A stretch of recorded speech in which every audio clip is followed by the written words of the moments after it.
Você não vai morar no céu por ajudar os outros.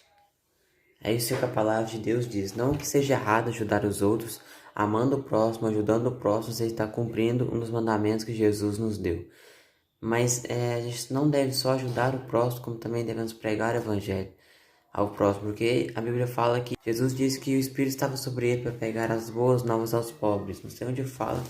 Salvação não é por obras, nem por aquilo que você fez, deixou de fazer ou vai fazer. E por que a salvação não é por obras? Em Efésios capítulo 2, versículo 8 e 9 diz assim: Pela graça sois salvos, mediante a fé. Isso não vem de vós, é dom de Deus, não de obras, para que ninguém se glorie. Ou seja, nós somos salvos não pelo que fazemos, deixamos de fazer, ou por ajudar os outros, ou por boas obras. Somos salvos pela fé no Filho de Deus. Somos salvos pela fé em Jesus Cristo. É isso que a palavra de Deus nos garante, que somos salvos pela fé em Jesus. Para ser salvo, basta dizer o que em Romanos capítulo 10, versículo 9 e 10 diz assim. Romanos capítulo 10, versículo 9 e 10 diz assim: Se com tua boca confessares Jesus como Senhor, e em teu coração creres que Deus o ressuscitou dentre os mortos, serás salvo. Porque com o coração se crê para a justiça e com a boca se confessa a respeito da salvação. Tá, eu entendi. Eu não sou salvo por obras, mas pela fé em Jesus. Mas então eu não devo fazer boas obras? Não, claro que você deve fazer. Complementando o texto que a gente leu em Efésios, seguindo o mesmo texto, em Efésios capítulo 2, agora no versículo 10 diz assim: Pois somos feitura dele, criados em Cristo Jesus para as boas obras, as quais Deus de antemão preparou para que andássemos nelas. Ou seja, como o próprio versículo aqui diz, nós somos criaturas de Deus em Cristo Jesus para as boas obras que Deus já preparou de antemão, essas boas obras para que andássemos nelas. Mas isso não significa que nós moraremos no céu por ajudar os outros. Uma vez um amigo meu me deu um exemplo muito bom sobre este assunto, porque ele disse uma vez para mim, quando era novo na fé, porque a salvação, um exemplo, né, de que porque a salvação não era por obras.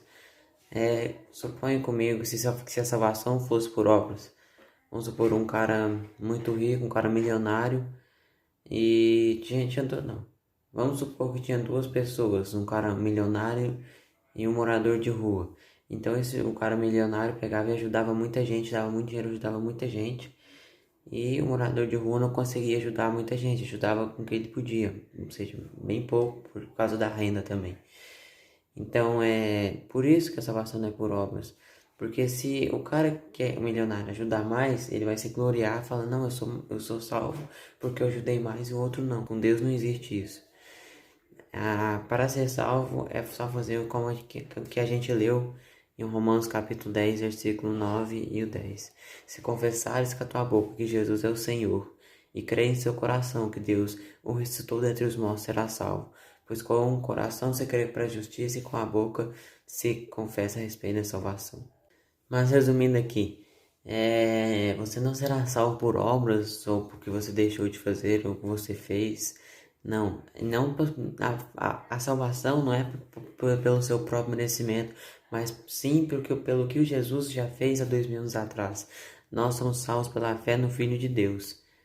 Então, somente os que crerem em Jesus como seu único suficiente Senhor e Salvador serão salvos, que se arrependerem de seus pecados, porque Jesus é o Senhor dos Senhores e o Rei da Glória, o Senhor dos Senhores, o Rei dos Reis. E meditem em 1 João, capítulo 2, versículo 6, que diz assim: Aquele que afirma que permanece nele deve andar como ele andou. Ou seja, aquele que afirma que permanece em Jesus deve andar como Jesus andou. Se você diz que é cristão, você deve andar como Jesus andou. Senão, se você não anda como Jesus andou, você está vivendo um cristianismo falso. Existem algumas etapas em relação a esse assunto de salvação, obras e tal. Primeiro, você é salvo. Segundo, você tem a mentalidade mudada, renovada por Deus. Terceiro, você passa a buscar as coisas de Deus, começa a dar lugar ao Espírito e mortificar a carne. E aí entra as boas obras. Mas o que fazer então para ser salvo, para morar com Jesus? Para ser salvo, basta fazer o que a gente leu, se confessares com a tua boca que Jesus é o Senhor e crê em seu coração que Deus o ressuscitou dentre os mortos, será salvo. Então, arrependa dos seus pecados, peça perdão a Deus e confesse Jesus como seu Senhor e peça por Espírito de Deus, o Espírito Santo repousar, vir morar no seu coração. E agora eu quero orar por você que quer entregar sua vida para Jesus, que quer aceitar Jesus. Feche seus olhos, vamos orar. Pai, em nome de Jesus, Pai, perdoa os nossos pecados, Senhor, perdoa os nossos pecados, Pai. Nos lava, nos purifica com o sangue de Jesus. Eu aceito, Senhor, o sacrifício do Messias, o sacrifício de Jesus por mim, ter morrido e ressuscitado, Pai. Muito obrigado por tudo, Senhor. Hoje eu estou confessando Jesus como meu único suficiente Senhor e Salvador. Jesus, Tu és o meu único suficiente Senhor e Salvador. Eu entrego minha vida nas Tuas mãos. Seja feita a Tua vontade, não a minha. Espírito Santo, repousa sobre nós. Espírito Santo, repousa sobre mim. Espírito Santo, vem morar no meu coração. Espírito de Deus. Por favor, meu Pai, em nome de Jesus, seja feita a Tua vontade, não a minha. Em nome de Jesus. Amém. Glória a Deus, aleluia. Se você fez essa oração com sinceridade no coração, creio que você foi salvo. Essa é a promessa de Deus para nós. Se esse vídeo te abençoou, compartilha e deixe sua curtida. Valeu.